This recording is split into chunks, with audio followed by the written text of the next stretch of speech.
Statistik Timnas Indonesia versus Irak di Piala Asia U23 2024. Laga hidup mati akan dilakoni Timnas Indonesia dan Irak di partai perebutan tempat ketiga Piala Asia U23 2024. Pertandingan ini juga menjadi ajang perebutan satu tiket Olimpiade 2024 yang tersisa. Sebagaimana diketahui, Timnas Indonesia dan Irak sudah melakoni 5 pertandingan di ajang Piala Asia U23 2024, 3 di fase grup dan 2 di fase gugur.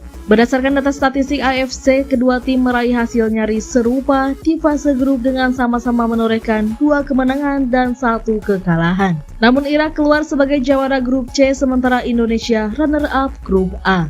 Dari sisi produktivitas, Irak tercatat lebih produktif, khususnya dalam hal melepaskan tembakan ke gawang. Jassim El-Laibi Al-Tamimi menjadi pemain yang paling produktif dalam menebar ancaman dengan melepaskan 15 kali tendangan ke gawang dan berujung dengan 3 gol. Sementara dari kubu Indonesia, Rafael Struijk tercatat sebagai striker Garuda Muda yang paling produktif dengan 10 kali tembakan ke gawang. Dari 10 tembakan tersebut, hanya 2 yang menjadi gol. Untuk pelanggaran dan kartu, Timnas Indonesia melakukan lebih banyak faul dan mengoleksi lebih banyak kartu dari Irak. Berikut statistik Timnas Indonesia dan Irak jelang perebutan tempat ketiga Piala Asia U23 2024. Pertandingan: Indonesia menang 3, kalah 2. Irak menang 3, kalah 2. Tembakan ke gawang Indonesia 6-3, 7-5 Irak. Tembakan tepat mengarah ke gawang Indonesia 16, 27 Irak. Gol Indonesia 7, 7 Irak. Kebobolan Indonesia 5, 7 Irak.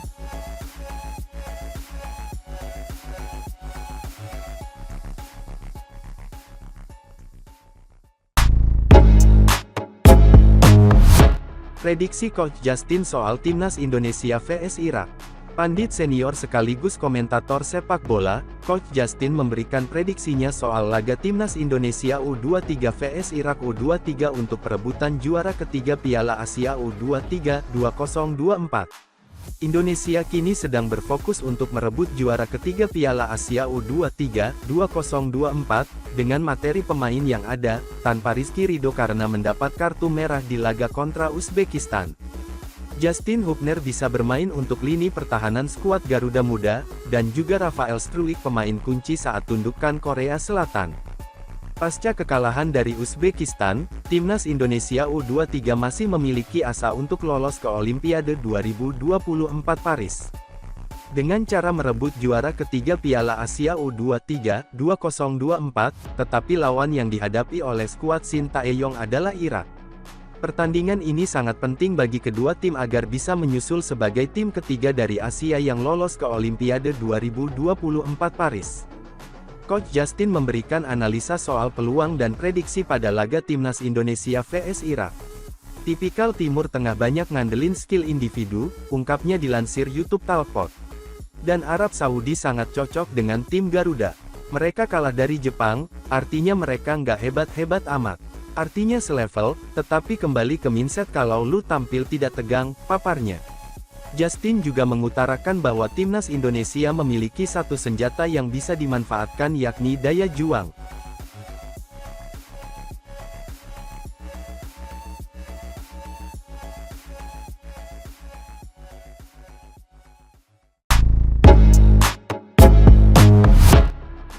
Adu kehebatan Ali Jassim versus Rafael Struijk.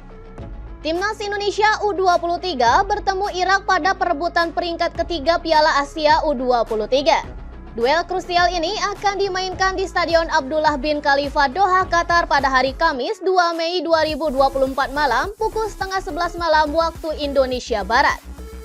Meski sama-sama menelan kekalahan di semifinal, baik Timnas Indonesia dan Irak masih punya peluang untuk tampil di Olimpiade 2024 Paris belum tertutup.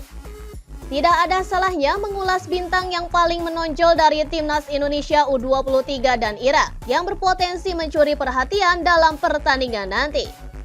Ali Jassim adalah kepingan kekuatan Irak di Piala Asia U23 kali ini. Berposisi penyerang sayap, 3 gol sudah ia koleksi dan bersama pemain Arab Saudi, Aiman Yahya, sebagai top skor sementara. Ali Jassim sendiri berusia 20 tahun. Tapi ia sendiri sudah menjadi salah satu pemain penting di skuad Irak U23.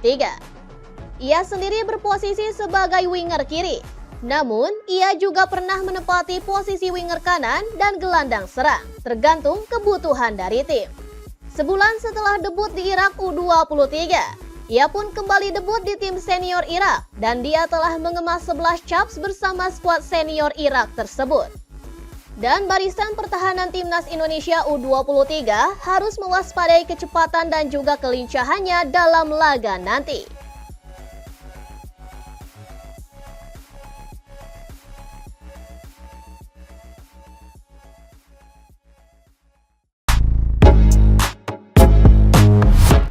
STY ungkap kondisi timnas U23 jelang lawan Irak. Sinteyong mengungkapkan kondisi timnas Indonesia U23 jelang melawan Irak dalam perebutan peringkat ketiga Piala Asia U23 2024 di Stadion Abdullah bin Khalifa Kamis 2 Mei malam waktu Indonesia Barat. Pertandingan nanti krusial bagi kedua tim, terutama timnas U23 yang bertekad tampil di Olimpiade untuk kali pertama setelah Olimpiade 1956 Melbourne. Memenangkan peringkat ketiga Piala Asia U23 2024 berarti mendapatkan tiket otomatis ke Olimpiade 2024 Paris. Apabila kalah maka akan tampil di playoff melawan wakil Afrika Guinea untuk mendapatkan tiket lain ke Paris. Sebelum bentrok dengan Irak, timnas Indonesia U23 mengalami kekalahan tragis 0-2 dari Uzbekistan di semifinal. Sejumlah keputusan wasit asal Cina Shen Yinhao memberikan kekalahan menyakitkan untuk Garuda Muda. Melawan Irak akan jadi tantangan berat lain bagi Indonesia yang juga akan kehilangan Kapten Rizky Ridho akibat kartu merah lawan Irak. Pelatih Sinteyong pun membeberkan kondisi Indonesia jelang lawan Irak. Sejujurnya kami punya beberapa kesulitan terkait kondisi fisik pemain. Kami fokus pemulihan, kata Sinteyong dalam konferensi pers jelang pertandingan. Menurut saya hasil pertandingan besok adalah berasal dari pemulihan yang cepat dan mental dari kedua tim. Tutur Sinteyong menambahkan, persoalan mental pemain jadi salah satu faktor yang ditekankan STY kepada Marcelino Ferdinand dan kawan-kawan. STY berharap tim Merah Putih dalam kondisi mental yang stabil agar bisa kalahkan Irak dan lolos ke Olimpiade 2024. Kami fokus cara pulih cepat dan meraih hasil baik untuk membentuk mental yang kuat menghadapi Irak besok, ujar STY.